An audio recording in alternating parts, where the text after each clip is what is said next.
Hello दोस्तों, welcome to horror vibes. आज मैं आपको ट्रिप में घटी कुछ मिस्टीरियस और हॉरर घटनाएं बताने वाला हूँ। ये घटनाएं सुनने में बहुत ही ज़्यादा अच्छी हैं और मिस्टीरियस भी, तो आप वीडियो को एंड तक ज़रूर सुनिएगा। साथ ही मैं आपको ये भी बताना चाहता हूँ कि अगर आप चैनल पर नए हैं और आपको हॉरर स्टोरीज और मिस्टीरियस स्टोरीज सुनना पसंद है तो आप हॉरर वाइब्स को सब्सक्राइब कर सकते हैं। और अगर आपके साथ भी कोई अजीब सी घटना घटी हो तो आप मुझे मेरे इंस्टाग्राम पर भेज सकते हैं, जिसका लिंक मैं वीडियो के डिस्क्रिप्शन में दे दूँगा। साथ ही अगर वीडियो पसंद आए तो चैनल को सब्सक्राइब करना मत भूलिएगा। वीडियो को लाइक करिए। मुझे कमेंट करके ये बताइए कि आपको वीडियो कैसी लगी और मैं अगली वीडियो किस टॉपिक पर बनाऊं। तो ज़्यादा टाइम न लेते हुए वीडियो को करते हैं शुरू और खो जाते हैं अंधेरों में। तो वीडियो को शुरू करते हैं आज की पहली घटना से। ये घटना मुझको रेडिट से मिली है। ये घटना जिसके साथ घटी थी उस व्यक्ति का नाम मार्बल्स था। और अब आगे की घटना मैं आपको मार्बल्स के पॉइंट ऑफ व्यू से बताऊंगा। मेरा नाम मार्बल्स है। मैं साउथ अफ्रीका में एक डिलीवरी बॉय का काम करता था। मैंने लगातार 6 महीने तक काम किया। मुझे घूमने फिरने का बहुत शौक था। 6 महीने के लंबे काम के बाद मैंने सोचा कि मैं कुछ दिनों की छुट्टी ले लूं। मैं अपने काम में इतना ज़्यादा व्यस्त रहता था कि मेरे ज़्यादा दोस्त भी नहीं थे। मेरे घर में मेरे माँ, मेरे पिताजी और मेरी एक छोटी बहन थी। काम से छुट्टी लेने के बाद मैंने सोचा कि मैं अपनी फैमिली के साथ एक ट्रिप पर जाऊंगा। लेकिन जब मैंने छुट्टी ली तो मेरे पापा को उनके ऑफिस से छुट्टी नहीं मिल पाई और मम्मी को भी अपने काम से छुट्टी नहीं मिल पाई। मेरी बहन अभी छोटी थी तो वो मेरे साथ अकेले नहीं जा सकती थी, इसलिए मैंने अकेले ही ट्रिप पर जाने के लिए सोचा। मेरे ज़्यादा दोस्त भी नहीं थे। मेरा एक दोस्त एडविन था, लेकिन उसकी भी तबीयत खराब थी तो वो मेरे साथ ट्रिप पर नहीं जा पाया। मैंने सोचा मुझे ये मौका दोबारा नहीं मिलेगा, इसलिए मैं अकेले ही ट्रिप पर निकल गया। जब ये घटना मेरे साथ घटी तब मेरी उम्र करीब 25 साल की थी और ये घटना सन 2002 की है। साउथ अफ्रीका के पहाड़ अपने आप में ही बहुत अच्छे हैं और खूबसूरत भी। वहाँ से व्यू काफ़ी ज़्यादा अच्छा आता है। मैं बहुत पहले एक बार अपने पापा के साथ उन पहाड़ों पर गया था और शायद अपने काफ़ी लंबे अरसे के बाद दूसरी बार छुट्टियों पर जा रहा हूँ। उस वक्त मेरे पास पैसे तो थे, लेकिन मेरे पास कोई गाड़ी नहीं थी और ना ही मेरे पास कोई ड्राइविंग लाइसेंस था। हालांकि मुझे पापा की गाड़ी चलानी ज़रूर आती थी। साउथ अफ्रीका के मैस्टन नाम के स्टेशन से मेरी ट्रेन थी। मैं किसी तरह टाइम पे स्टेशन पर पहुंच गया और वहां से ट्रेन लेके मैं हेवनली हिल्स के पास जाने लगा, जो कि वहां के बहुत खूबसूरत पहाड़ थे। इस जगह के बारे में ज़्यादा लोग नहीं जानते थे और ना ही यहाँ पर ज़्यादा भीड़ होती थी, इसलिए पापा ने मुझे स्पेशली बोला था कि अगर मैं वहाँ पर जाऊँ तो हेवनली हिल्स को ज़रूर विजिट करूँ। मैं वहीं पर ही गया। ट्रेन वहाँ पर करीब रात के 9 बजे पहुंची। पूरा स्टेशन खाली था। मैंने जिस होटल को बुक किया था वो स्टेशन से करीब 10 से 15 किलोमीटर की दूरी पर था। उस वक्त मुझे वहाँ पर जाने का कोई रास्ता भी नहीं पता था। मेरे पास उस जगह का मैप था, लेकिन मैं ढंग से उसको देख नहीं पा रहा था। वहाँ पर टैक्सी भी अवेलेबल नहीं थी, इसलिए मैंने सोचा कि मैं पैदल ही चला जाऊँ। मुझे नहीं पता था कि मैं सही रास्ते पर जा रहा हूँ या नहीं, लेकिन मुझे इतना ज़रूर पता था कि कोई ना कोई मुझे मदद के लिए ज़रूर मिल जाएगा। मैं करीबन 2 किलोमीटर तक रोड पर पैदल ही चलता रहा। कुछ देर पैदल चलने के बाद मुझे एक बोर्ड दिखा जो कि हेवनली हिल्स की तरफ इशारा कर रहा था। तो उस बोर्ड को देख के मैं ये तो समझ गया था कि मैं सही जगह पर जा रहा हूँ। वो जगह अपने आप में ही काफ़ी ज़्यादा अच्छी थी। वहाँ की हवा काफ़ी ज़्यादा ठंडी थी। पूरी रोड सुनसान थी। मैं पहाड़ों को साफ साफ देख सकता था। बड़े बड़े पेड़, मैं उन्हीं के नीचे से चल रहा था। जिस रोड पर मैं चल रहा था वो काफ़ी ज़्यादा लंबी और चौड़ी थी। मुझे लगा कि शायद कुछ ही देर में मैं वहाँ पर पहुँच जाऊँगा, लेकिन मैं जितना आगे चलता जा रहा था वो रास्ता उतना ही लंबा होता जा रहा था। करीबन 2 किलोमीटर तक और पैदल चलने के बाद मुझको एक गैस स्टेशन दिखा जहाँ पर कुछ गाड़ियाँ खड़ी थीं और फ्यूल भरवा रही थीं। मैं जैसे उस गैस स्टेशन के पास पहुँचा, एक गाड़ी निकल के जा चुकी थी और एक वहीं पर ही खड़ी थी। मुझे लगा कि शायद मैं उससे लिफ्ट ले लूँगा। मैं जैसे उस गैस स्टेशन के पास पहुँचा, वहाँ पर जो दूसरी गाड़ी खड़ी थी वो पहले से ही ख़राब थी और जब मैं स्टोर के अंदर गया तो स्टोर का ओनर वहीं पर ही था। मैंने उससे हेवनली हिल्स जाने का लोकेशन पूछा। उसने मुझे बताया कि मैं एकदम सही रास्ते पर जा रहा हूँ, लेकिन मुझे अभी 10 किलोमीटर तक और पैदल चलना पड़ेगा। मैंने उससे कहा कि इस वक्त मुझे कोई टैक्सी भी नहीं मिल रही है और ना ही कोई आदमी मुझे मिल रहा है जो कि मुझे लिफ्ट दे सके। उसने कहा कि उसके पास कार है, लेकिन वो अभी अपना स्टोर छोड़ के नहीं जा सकता है। उसका घर भी हेवनली हिल्स की तरफ ही पड़ता है। उसने मुझसे कहा कि उसकी शिफ्ट अब कल सुबह ही ख़त्म होगी। उस वक्त रात के करीब 11 बज रहे थे। मैंने उससे बोला कोई बात नहीं, मुझे काफ़ी ज़्यादा लेट हो जाता। तो मैंने उससे इस चीज़ के बारे में ज़्यादा बहस नहीं की और फिर चुपचाप उस रोड पर अकेले ही निकल गया। करीबन आधे किलोमीटर पैदल चलने के बाद मुझे एक कार दिखी जो कि मेरे कुछ आगे ही खड़ी थी। वो वही कार थी जो उस गैस स्टेशन से पहली बार में निकल गई थी। उस कार से एक आदमी निकला था और काफ़ी ज़्यादा परेशान था। वो बार बार अपनी कार की डिक्की को खोलने की कोशिश कर रहा था। उसके सर से खून भी बह रहा था। मैं जब उसके पास पहुंचा तो उसने मुझे देखा। मैं उसको देख के काफ़ी ज़्यादा हैरान हो गया और वो मुझे देख के हैरान हो गया। मैंने उससे बोला कि आपको कोई मदद चाहिए क्या? कुछ देर तक मुझको देखता रहा और फिर उसने बोला हाँ, मेरी वाइफ प्रेग्नेंट है और वो गाड़ी की पिछली सीट पर है और उसको चोट लग गई है। मैंने पूछा कि आपको चोट कैसे लगी? उसने बोला कि हम यहाँ से गाड़ी चला रहे थे और तभी हमारे सामने कुछ चोर आ गए जिन्होंने हमारे पैसे लूट लिए। मेरी वाइफ की तबीयत बहुत ख़राब हो रही है, आप प्लीज़ मेरी मदद कर लो, मुझे गैस स्टेशन तक छोड़ दो। मैंने कहा कि मैं तो अभी गैस स्टेशन से चल के आ रहा हूँ।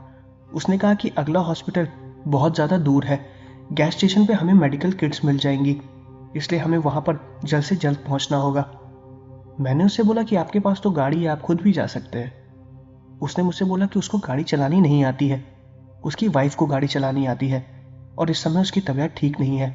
मुझे गाड़ी चलानी तो आती थी लेकिन मेरे पास ड्राइविंग लाइसेंस नहीं था, लेकिन इस समय मुझे उस आदमी की मदद करना ज़्यादा ज़रूरी लगा। मैंने उससे कहा ठीक है। फिर वो मेरे सामने ही कार में बैठ गया और मैं गाड़ी को दोबारा गैस स्टेशन की तरफ घुमाने लगा। उस आदमी की वाइफ पीछे कार पर बैठी हुई थी। उसके सर में बहुत ज़ोर से दर्द हो रहा था और उसकी तबीयत धीरे धीरे खराब हो रही थी। उसने मुझसे गाड़ी तेज़ चलाने को बोला। मैं गाड़ी उतने अच्छे से नहीं चलाता था, इसलिए मैं इस चीज़ का रिस्क नहीं ले सकता था। मैं गाड़ी को धीमे धीमे ही चला रहा था। वो मुझे बार बार गाड़ी को तेज़ चलाने के लिए बोल रहा था। वो काफ़ी ज़्यादा परेशान था। मैंने उससे पूछा कि आप लोग इतनी रात पर कहाँ जा रहे थे? उसने बताया कि वो अपनी वाइफ को लेकर हॉस्पिटल जा रहा था और उसी के बीच में ही उसके साथ ये हादसा हो गया। मैंने उससे बोला कि आपको परेशान होने की कोई ज़रूरत नहीं, हम जल्द से जल्द गैस स्टेशन पर पहुंच जाएंगे और वहां से मदद के लिए किसी एम्बुलेंस को बुला लेंगे। उसने भी मुझसे बोला हाँ ठीक है, और फिर मैं गाड़ी को धीरे धीरे गैस स्टेशन की तरफ ले जाने लगा। कुछ देर बाद हम लोग गैस स्टेशन पर पहुंच गए। गैस स्टेशन पर पहुंचने के बाद मैंने गाड़ी को स्टोर के जस्ट सामने ही लगा दिया। उस आदमी ने मुझसे बोला कि मैं जाके अंदर स्टोर से मेडिकल किट लेकर आऊँ, तब तक वो अपनी वाइफ को कार से बाहर निकाल रहा है। मैंने उससे कहा ठीक है और उसके बाद मैं स्टोर के अंदर चला गया। स्टोर के अंदर जाने के बाद रिसेप्शन पे उस आदमी ने मुझको दोबारा देखा। उसने मुझे देखा कि मैं बहुत ज़्यादा परेशान था और मेरे चेहरे से पसीना टपक रहा था। उसने मुझसे पूछा कि आखिर मुझे क्या हो गया है। मैंने उससे बताया कि अभी 1 घंटा पहले जो गाड़ी आपकी गैस स्टेशन से गई थी उसको आगे जाके कुछ चोरों ने रोक लिया और उसे लूट लिया। उस गाड़ी के दोनों पैसेंजर्स को बहुत बुरी तरीके से चोट आई है। आप तुरंत पुलिस को और एम्बुलेंस को इन्फॉर्म कर दो और मुझे फर्स्ट एड किट दे दो, वो औरत की हालत बहुत ज़्यादा ख़राब है। उसने मुझसे कहा ठीक है। उसने बाहर की तरफ देखा तो वो गाड़ी वहीं पर ही खड़ी थी। उसने तुरंत पुलिस को और एम्बुलेंस को इन्फॉर्म किया। मैं फर्स्ट एड किट लेके जैसे ही स्टोर से बाहर आया, मैंने देखा कि वो आदमी जो मेरे साथ बैठ कर आया था वो वहाँ पर नहीं था। उसने मुझसे बोला था कि जब मैं किट लेकर बाहर आऊँगा तो अपनी वाइफ को कार से बाहर निकाल के खड़ा होगा, लेकिन उसकी वाइफ वहीं पिछली सीट पर बैठी थी और शायद अब वो बेहोश हो गई थी। मैं उस आदमी को चारों तरफ ढूंढने लगा, लेकिन वो मुझे कहीं नहीं मिला। जल्दबाजी में मैंने उस आदमी का नाम भी नहीं पूछा था। मुझे समझ में नहीं आ रहा था कि मैं क्या करूं। मैंने तभी उस स्टोर के आदमी को बाहर बुलाया और मैंने उससे मदद मांगी और हम दोनों ने मिलके फिर उस औरत को कार से बाहर निकाला। वो औरत बेहोश थी। हम उस औरत को कार से बाहर निकाल के जैसे ही स्टोर के अंदर लेके गए, कुछ ही देर में एम्बुलेंस और पुलिस वाले भी वहां पर आ गए। एम्बुलेंस ने तुरंत उस औरत की जांच की, उसको कुछ इंजेक्शन दिए और फिर वो कुछ देर बाद होश में आई। तभी पुलिस वाले ने मुझसे सारी डिटेल पूछी कि ये औरत मुझे कहाँ पर मिली। मैंने उन पुलिस वालों को सारी चीज़ें बताई। मैंने उन्हें यह भी बताया कि इस औरत के साथ एक आदमी भी था जिसको गाड़ी चलाना नहीं आता था और वो मेरे साथ ही आया, लेकिन मैं जैसे ही स्टोर के अंदर गया वो आदमी गायब हो गया। पुलिस वालों को मेरी बात पर विश्वास नहीं हो रहा था, उनको मुझ पर शक होने लगा। मैंने उनको बहुत समझाने की कोशिश की लेकिन वो लोग मेरी बात नहीं मान रहे थे। उस गैस स्टेशन पर सीसीटीवी कैमरा इंस्टॉल था। मेरी नज़र उन कैमरे पे गई। फिर मैंने उनसे बोला कि आपको अगर मुझ पर विश्वास ना हो तो आप सीसीटीवी कैमरा की रिकॉर्डिंग देख सकते हैं। उन्होंने फिर मेरी बात मान के सीसीटीवी कैमरा की रिकॉर्डिंग देखी। और ये रिकॉर्डिंग देख के मैं हैरान हो गया। उस पूरी रिकॉर्डिंग में सिर्फ इतना ही शूट हुआ कि मैं उस कार से आया हूँ और वो औरत पीछे बैठी हुई है। मैं कुछ देर तक उस कार में बैठा हुआ कार की दूसरी सीट पर देख के किसी से बातें कर रहा था और वहां पर कोई भी नहीं था।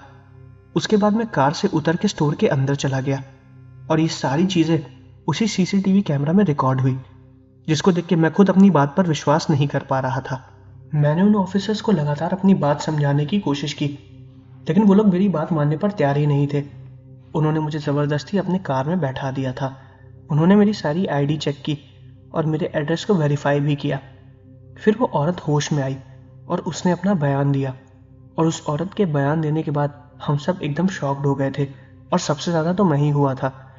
उस औरत के होश में आने के बाद उसने बताया कि जब वो लोग गैस स्टेशन से निकल के कुछ दूर आगे बढ़े तो कुछ लोगों ने उनके ऊपर हमला किया। उन्होंने उनके पैसे और ज़रूरी सामान छीन लिए। उसके हस्बैंड ने उनको रोकने की कोशिश की, तभी उन्होंने उसके हस्बैंड के सर पे वार किया और वो वहीं रोड पर ही गिर गया। कुछ देर बाद मैंने भी भागने की कोशिश की और उन्होंने मुझे भी मारा। उसके बाद वो लोग वहां से भाग गए। मुझको कुछ समझ में नहीं आ रहा था। मेरे हस्बैंड कार के पास ही पड़े हुए थे।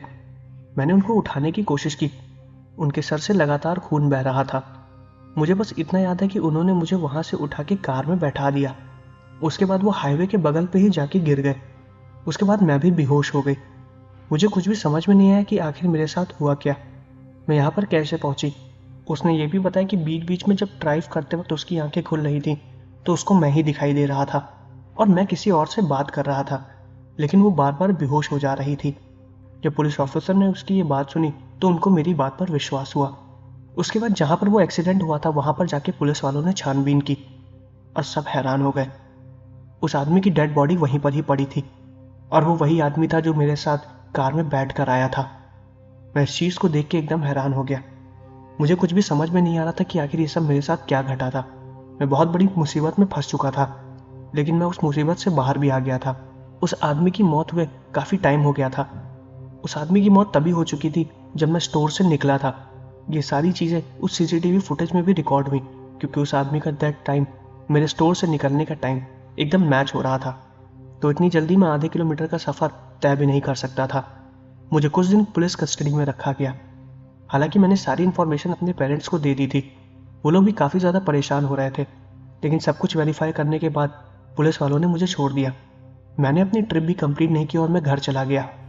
मैंने सारी घटी घटना अपने पापा को और अपनी मम्मी को बताई, और इस घटना के बाद से मैं कभी भी ट्रिप पर अकेला नहीं गया, और ये घटना एकदम सच है। तो दोस्तों, ये थी पहली घटना। अब मैं आपको दूसरी घटना बताने वाला हूँ। ये दूसरी घटना मुझे मेरे एक व्यूअर ने भेजी है, जो कि उनके साथ एक ट्रिप के दौरान ही घटी थी। और अब आगे की घटना मैं आपको उन्हीं के पॉइंट ऑफ व्यू से बताऊंगा। ये घटना मुझको बिहार से अनंत अवस्थी ने भेजी है, और अब आगे की घटना मैं आपको अनंत के पॉइंट ऑफ व्यू से बताऊंगा। मेरा नाम अनंत है और मैं बिहार में गया का रहने वाला हूँ। आप सब लोगों ने गया का नाम तो सुना ही होगा, और वो किस लिए फेमस है वो भी सुना ही होगा। एक बार मैं अपने दोस्तों के साथ एक ट्रिप पर गया था। ये घटना मेरे और मेरे दोस्तों के साथ 2007 में घटी थी। तब मेरी उम्र 16 साल की थी। मेरे दोस्त के साथ उनके बड़े भाई भी थे। हम कुल मिला के 4 लोग थे। मैं पहले कभी भी उत्तराखंड नहीं गया था। हमने उत्तराखंड जाने के लिए बस की, और फिर हम लोग बस से ही जा रहे थे। बीच रास्ते में हमारी बस खराब हो गई।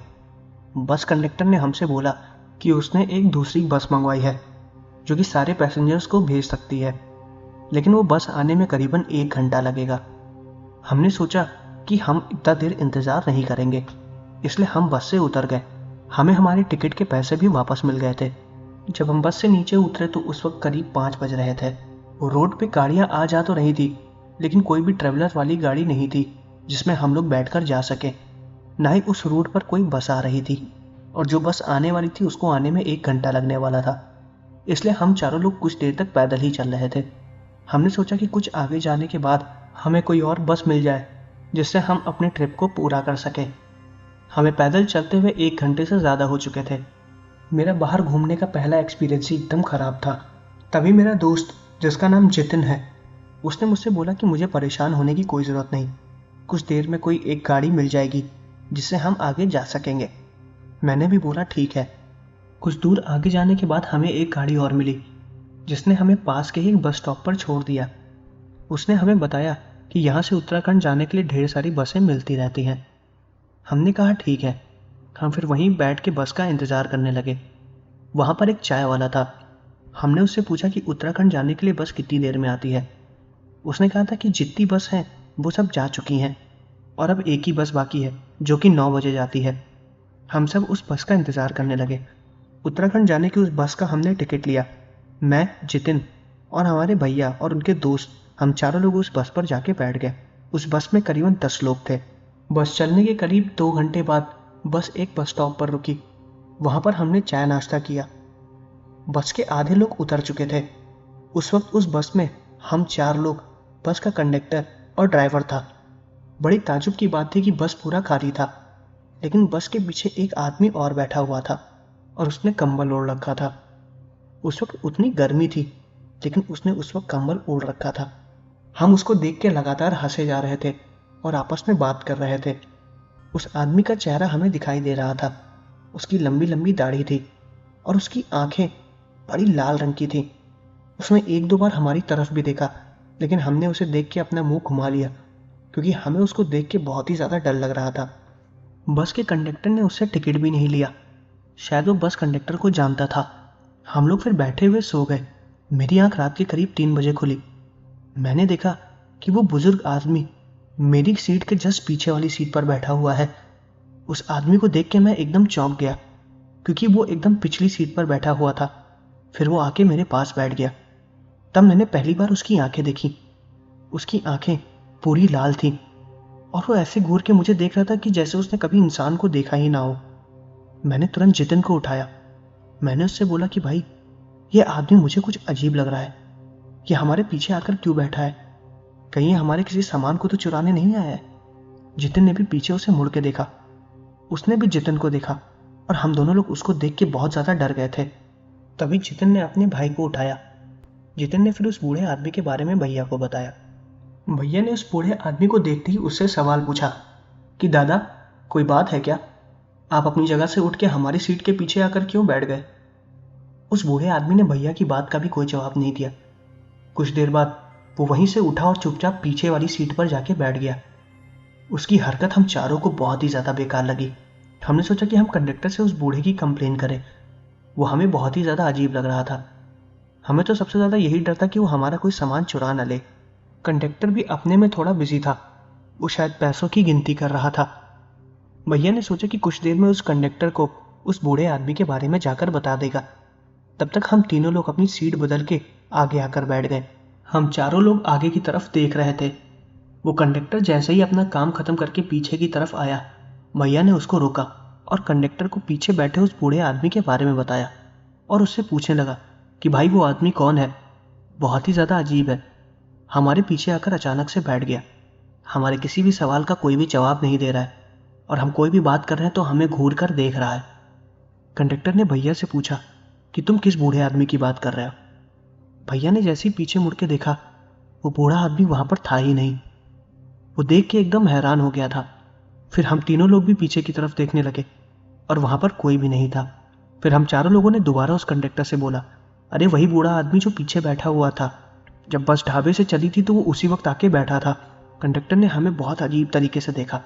उसने बोला कि भाई साहब, आप लोग शराब पी के आए हो क्या? जब से ढाबे से बस चली है, बस रुकी भी नहीं है और उसके बाद से आप चारों के अलावा कोई भी इस बस में आकर नहीं बैठा है। जब उसने हम लोग को ये बात बताई तो हम लोग बहुत ज़्यादा हैरान हो गए। हम लोग झूठ नहीं बोल रहे थे। तभी मैं और भैया हम लोग पीछे की तरफ जाकर देखने लगे। वहाँ पर वो बूढ़ा आदमी नहीं था। वहाँ से वो गायब हो चुका था। सीट के नीचे उस बूढ़े आदमी का कंबल पड़ा हुआ था। तभी भैया ने कंडक्टर को उस कंबल को दिखाया। भैया ने बोला कि ये कंबल उसी बूढ़े आदमी का है। जब कंडक्टर ने उस कंबल को देखा तो वो भी भैया से बोलने लगा, अरे ये कंबल तो एक और आदमी का है जो कई महीनों पहले यहाँ पर भूल गया था, लेकिन इस कंबल को तो मैंने ड्राइवर सीट के नीचे रख दिया था। ये यहाँ पर कैसे आ गया उस कंडक्टर को भी नहीं पता चला। तभी भैया ने दोबारा उस कंडक्टर से बताया कि यहाँ पर एक बूढ़ा आदमी भी बैठा हुआ था। कंडक्टर की और भैया की इसी बात पर बहस हो गई। कंडक्टर ने बोला कि जब से ढाबे से बस निकली है यहाँ पर रुकी भी नहीं। आखिर कोई आदमी चलती बस से कैसे उतर सकता है, और उतरेगा तो क्या मुझे पता नहीं चलेगा? बस से उतरने का बस एक ही दरवाज़ा है, जिसके सामने मैं खुद बैठा हुआ था। हमारी बात पर वो विश्वास ही नहीं कर रहा था, और हम चारों लोगों ने उस बूढ़े आदमी को देखा। उस वक्त सुबह के 4 बज रहे थे और बस ड्राइवर बस को चलाए जा रहा था। हम लोग उत्तराखंड के अंदर लगभग घुस ही चुके थे और हमें ठंड बहुत ज़्यादा लग रही थी। सुबह के 6 बजे हमारी बस उत्तराखंड के बस स्टॉप पर पहुंच गई और हम वहां पर उतर गए। हमने उस कंडक्टर से फिर से बात करने की कोशिश की कि भैया, आप मानो ना मानो, आपके बस के अंदर एक बूढ़ा आदमी बैठा हुआ था और हमने उसे देखा है। उस कंडक्टर ने हमारी बात पर विश्वास नहीं किया और बस लेके चला गया। हम चारों लोग इस घटना के बारे में पूरे ट्रिप पर बात करते रहे। वो बूढ़ा आदमी जो भी था, हमने उसे देखा था और ये घटना काफ़ी ज़्यादा अजीब थी। मुझे नहीं पता कि ये घटना हमारे साथ क्यों घटी, लेकिन अगर वो कोई भूत या कोई आत्मा भी था तो उसने हमें नुकसान पहुंचाने की कोशिश की थी। क्या पता अगर हम उसे कुछ बोलते तो वो हमारे पीछे लग जाता।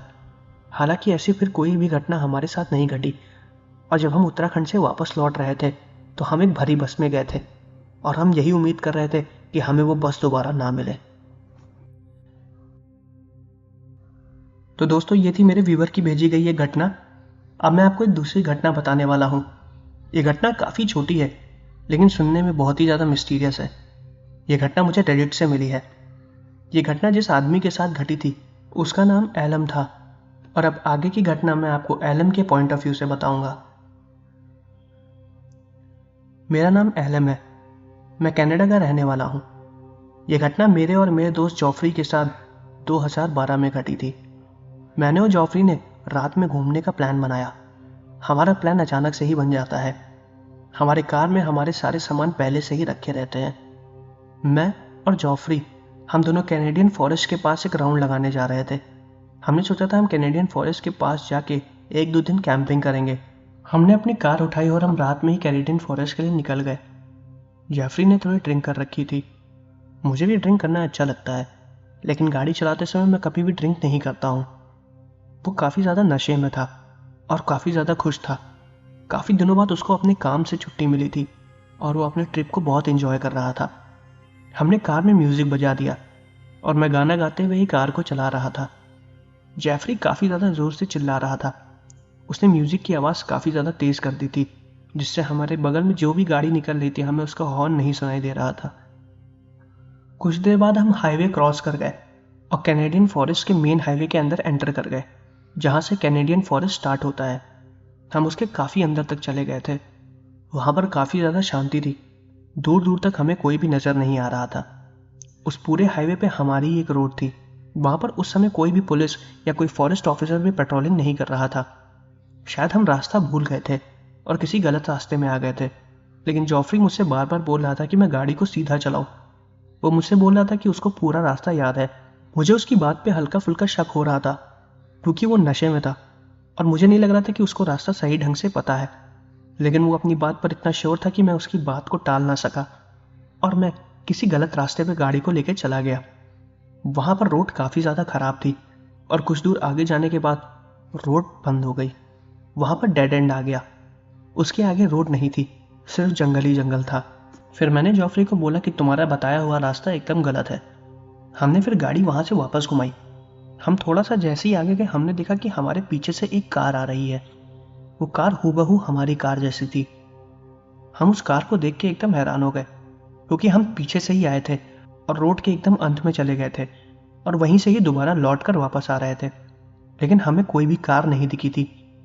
ये कार अचानक से हमारे पीछे कैसे आ गई हमें कुछ भी समझ में नहीं आ रहा था, लेकिन वो कार काफ़ी ज़्यादा रफ्तार में चल रही थी और तभी उस कार ने हमारे पीछे वाले कार के हिस्से में एक टक्कर मारी। हमारी कार बहुत बुरी तरीके से डिसबैलेंस हो गई और आगे पेड़ पर जाके लड़ गई। हमारी कार बहुत ज़ोर से पेड़ पर लड़ी थी। हमारी जान जाते जाते बची। वो कार हमारे जस्ट पीछे ही खड़ी थी। हम जल्दी से कार से नीचे उतरे और पीछे वाली कार की तरफ जाने लगे। हम बहुत ज़्यादा गुस्से में थे। हमने जैसे ही गाड़ी का दरवाज़ा खोला उसके अंदर कोई भी नहीं बैठा हुआ था। उस गाड़ी का मालिक था ही नहीं। वो गाड़ी अपने आप तो नहीं चल सकती है। जब मैंने उस गाड़ी के नंबर प्लेट को चेक किया तो उसकी गाड़ी की नंबर प्लेट हूबहू मेरी गाड़ी के नंबर प्लेट जैसी थी। वो पूरी कार मेरी कार की ही कॉपी थी। ये अजीब सा इंसिडेंस हमारे साथ कैसे हुआ हमें बिल्कुल भी समझ में नहीं आया। हम बहुत ज़्यादा हैरान हो गए थे। हम जंगल के एकदम कोने में थे। वहाँ पर हमारे फ़ोन में नेटवर्क भी नहीं था ताकि हम पुलिस को बुला सकें। ये मिस्टीरियस सी घटना बहुत ही ज़्यादा अजीब थी। हमने फिर किसी तरह अपनी गाड़ी वहाँ से बाहर निकाली और फिर हम अपनी गाड़ी आगे चलाने लगे, क्योंकि हमें उस जगह पे बहुत ज़्यादा डर लग रहा था। जब हम जंगल के एरिया से बाहर गए तो हमने सबसे पहले पुलिस वालों को फ़ोन मिलाया। हमने उनको अपनी लोकेशन दी। पुलिस वाले हमारी दी गई लोकेशन पर आए और फिर हम उनको उसी जगह पर ले गए जहाँ पर उस गाड़ी ने हमें टक्कर मारी थी।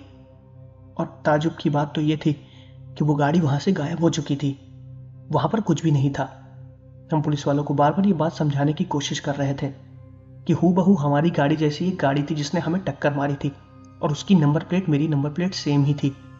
पुलिस वाले मेरी बात पर बिल्कुल भी विश्वास नहीं कर रहे थे और जॉफरी की बात पर तो कर भी नहीं सकते थे क्योंकि वो पूरी तरीके से नशे में था। जॉफरी ने भी उस गाड़ी को देखा था, लेकिन वो अपने आप पर विश्वास नहीं कर पा रहा था। उसको लग रहा था कि उसको नशे में किसी तरीके का कोई वहम हुआ है, इसलिए उसको एक गाड़ियां दो दो दिखाई दे रही थी। मैंने जॉफरी को सब कुछ डिटेल में बताया, लेकिन उसने मेरी बात पर उतना विश्वास नहीं किया। वो काफ़ी ज़्यादा नशे में था। फिर पुलिस वालों ने हमारा ही चालान काट दिया क्योंकि हम एक रिस्ट्रिक्टेड एरिया में गए थे। हमने अपनी बात पुलिस वालों को समझाने की बहुत कोशिश की, लेकिन उन्होंने हमारी बात नहीं मानी। वो लोग हमें जेल भी कर सकते थे, लेकिन हमने सिर्फ अपना चालान कटाया और फिर मैं वहाँ से चला गया। हम लोगों ने पुलिस वालों से बिल्कुल भी बहस नहीं की और ये घटना जो हमारे साथ घटी ये एकदम सच थी। तो दोस्तों, ये थी कुछ घटनाएं। मैं आशा करता हूँ कि आपको वीडियो पसंद आई होगी। अगर आपको वीडियो पसंद आई तो चैनल को सब्सक्राइब करना मत भूलिएगा। साथ ही वीडियो को लाइक करिएगा और मुझे कमेंट करके ये भी बताइएगा कि आपको वीडियो कैसी लगी और मैं अगली वीडियो किस टॉपिक पर बनाऊँ। तो मिलते हैं अगले वीडियो में।